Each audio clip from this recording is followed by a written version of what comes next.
done it. He'd made Zenobia see how evil her father really was. He wished she didn't feel this urge to join in the rebellion. After all, he'd taken care of the Emperor, right? Yeah, but she'd always been conscientious like that. She told him she had to go somewhere first. So Renato gave her the location of the secret base, and they agreed to meet in the ruins. He had a very good feeling about this.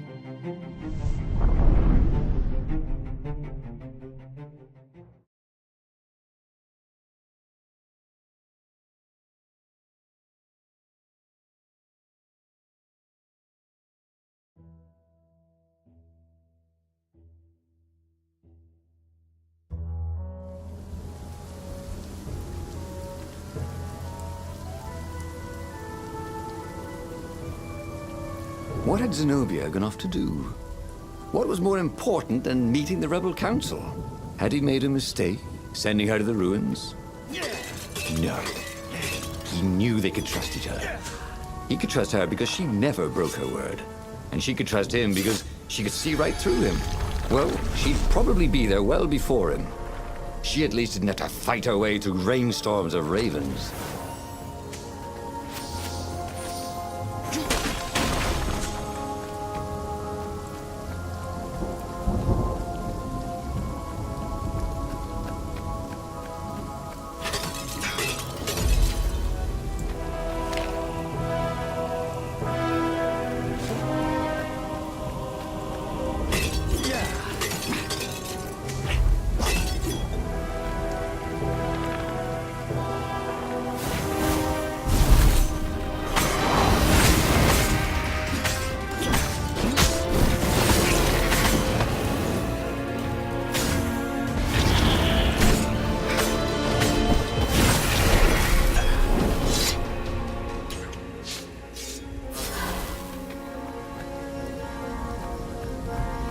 He missed her. Not Zenobia. Hypatia, the kid's mother. Renato had never thought he'd date a librarian. He'd always figured himself for the barmaid type. But then, he'd never figured the library of Ubar would have comic books, or that Hypatia would know anything about them. He missed her.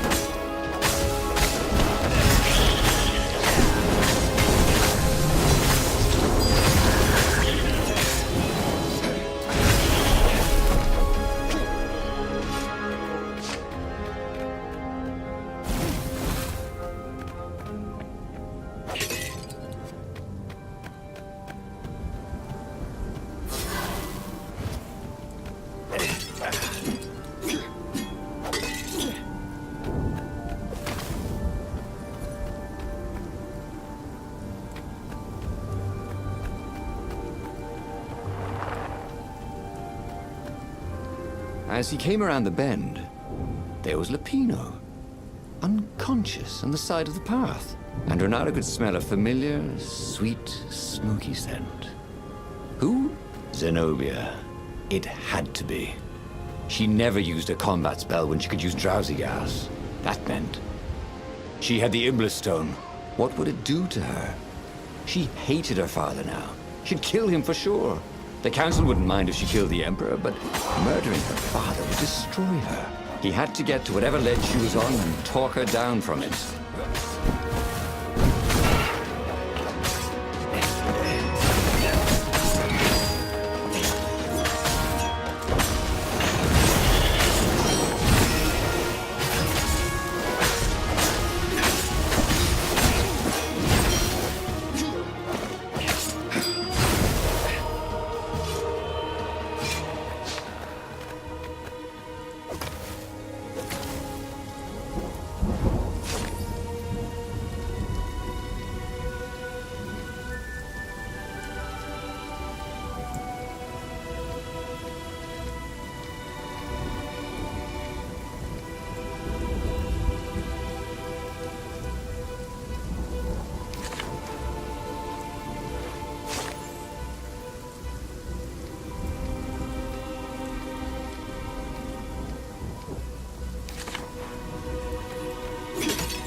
Who are you looking at? Oh, right. No one.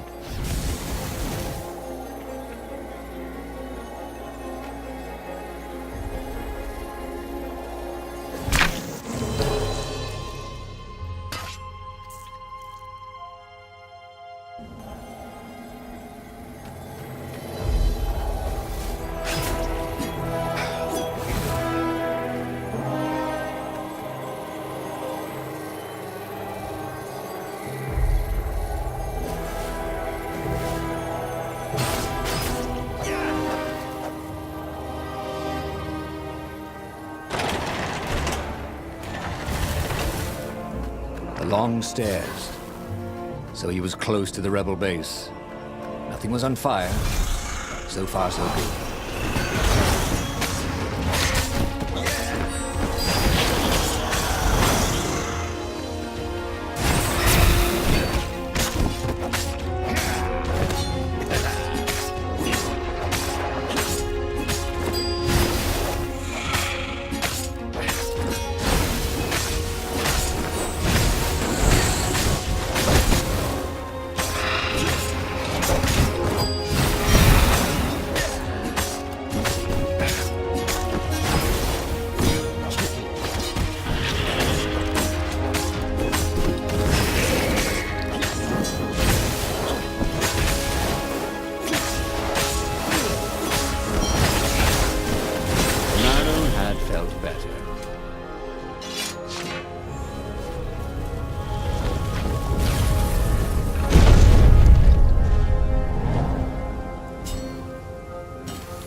This chest had teaspoons stolen from every inn in Boreas.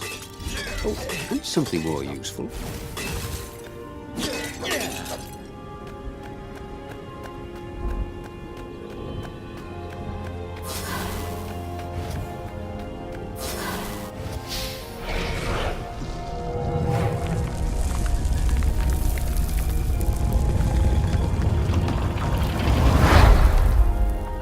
Everyone in the council chamber was dead. Zenobia stood shivering in the courtyard, drenched in blood. Why? He managed. They started arguing with me. I lost my temper and I wanted their blood. Well, not me. The stone did. Why did you take it from Lupino? I had a plan. You had a stupid plan, she said. I'm going to go kill my father now. No, you can't. You'll just take his place. You'll become worse than him. Get out of my way, or I'll kill you too.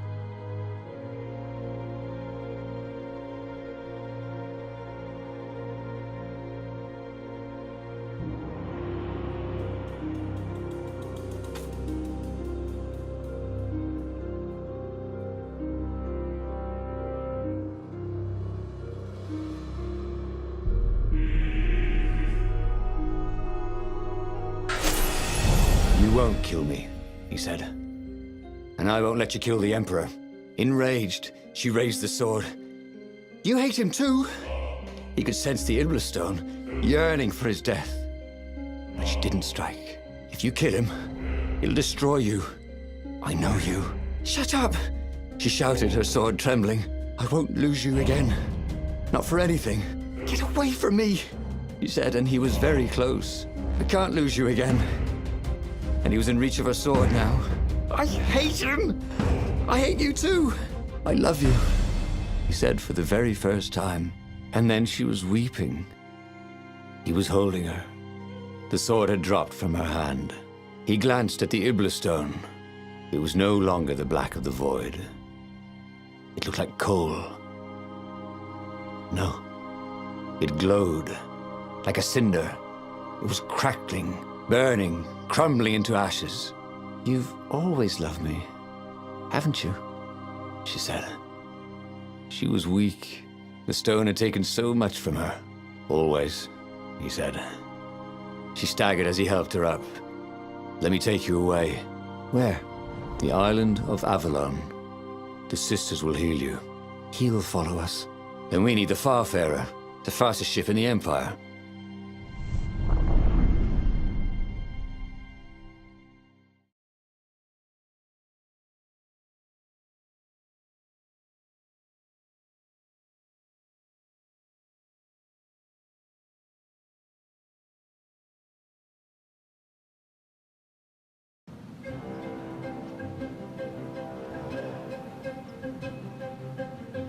The Empire had seized his ship. They'd have to take it back.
Had that door been opened before?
And there it was, his beautiful skycraft, the Farfarer. They would fare very far indeed, beyond the Empire, beyond the reach of the Empire, to the mystical island of Avalon. He didn't know exactly where it was, but he knew he could find it. And they would find peace there. Second star on the right, and straight on till morning, laughed Zenobia. And they laughed together for the first time in a long time.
Imagine getting a horse stuck in one of these things. He would be cursing a blue streak.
But they did not go unnoticed.